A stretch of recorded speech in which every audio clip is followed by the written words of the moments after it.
আজ থেকে নদীতে ইলিশ সহ সব ধরনের মাছ ধরার 2 মাসের সরকারি নিষেধাজ্ঞা শুরু হয়েছে। এই কর্মসূচি সফল করতে সব ধরনের প্রস্তুতি নেওয়া হয়েছে বলে জানিয়েছে মৎস্য বিভাগ। তবে এই সময় সরকারি সহযোগিতা আরও বাড়ানোর দাবি জেলেদের। ইলিশের জাটকা সংরক্ষণ ও উৎপাদন বাড়ানোর লক্ষ্যে মৎস্য বিভাগের নির্দেশে 1 মার্চ থেকে আগামী 30 এপ্রিল পর্যন্ত নদীতে সব ধরনের মাছ ধরা বন্ধ থাকবে। এই 2 মাস ইলিশ সংরক্ষণ, আহরণ, পরিবহন, বাজারজাতকরণ ও মজুতকরণও নিষিদ্ধ। মেঘনা ও পদ্মা নদীর চাঁদপুরের ষাটনল থেকে লক্ষ্মীপুরের চর আলেকজান্ডার পর্যন্ত এলাকায় জেলেদের সচেতন করতে মাইকিং করেছে জেলা প্রশাসন ও জেলা মৎস্য বিভাগ। এছাড়া নিষেধাজ্ঞা চলাকালীন প্রশাসন ও আইনশৃঙ্খলা বাহিনী প্রতিদিন নদীতে অভিযান চালাবে বলে জানিয়েছেন কর্মকর্তারা।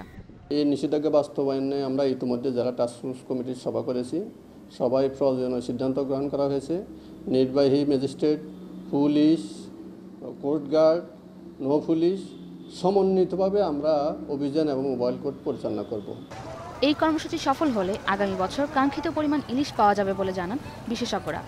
জাটকা সংরক্ষণ যখন করা হয়ে যায়, যখন তারা 25 সেন্টিমিটার অতিক্রম করে চলে যায়, তখন প্রায় 1 বছর যখন তাদের বয়স হয়ে যায়, তারা পরবর্তীতে আবার ডিম ছাড়ার জন্য প্রস্তুত হতে পারে এবং রিক্রুটমেন্ট অর্থাৎ প্রবেশনে ইলিশের উৎপাদন বৃদ্ধিতে তারা আবার সক্রিয় ভূমিকা রাখতে পারে।